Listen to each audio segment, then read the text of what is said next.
Si est une information à laquelle personne ne s'attendait, alors qu'il purge actuellement une peine de 25 ans de prison pour avoir assassiné sa femme Alexia en octobre 2017, Jonathan Daval aurait retrouvé l'amour en prison. Et pas avec n'importe qui. En effet, il entretiendrait désormais une relation avec un homme, l'un de ses codétenus, selon le journaliste Dominique Rizet, spécialiste des faits divers pour BFM Télévision.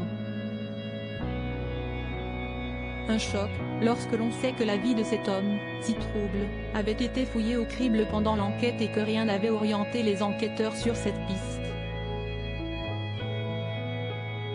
L'un de ses avocats, Maître Rendal Schordorfer, l'a d'ailleurs rappelé sans attendre sur la même chaîne. En ce qui concerne les orientations de Jonathan Daval, les recherches ont été assez poussées mais rien n'avait été trouvé, autre que de l'hétérosexualité dans son passé. L'avocat s'est d'ailleurs dit très surpris de cette information qu'il n'avait pas lui-même, et a rappelé que le couple de son client était en crise au moment du drame.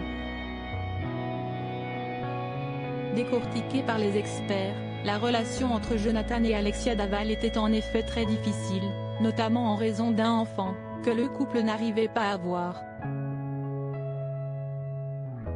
L'homme avait même consulté des médecins qui n'avaient pas trouvé de cause d'infertilité précise mais ces tensions s'étaient accumulées au fil des mois.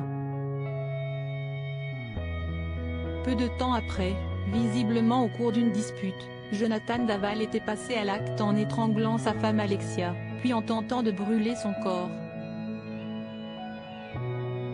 L'homme avait ensuite fait une déclaration de disparition à la gendarmerie et avait participé, avec les parents de la jeune femme à tous les événements d'hommage. Lors de l'enterrement, il avait notamment été vu en larmes entre ses beaux-parents. Avant d'être confondu et d'avouer devant eux ses nombreux mensonges.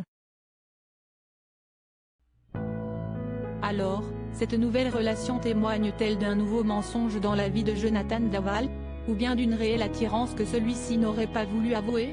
Très clair, son avocat a en tout cas refusé de s'exprimer, parlant du respect de la vie privée de son client. Je pense qu'il faut absolument que la vie privée de Jonathan Daval soit désormais préservée. C'est le souhait des familles, et si est le souhait de Jonathan Daval, il souhaite avoir un droit à l'oubli.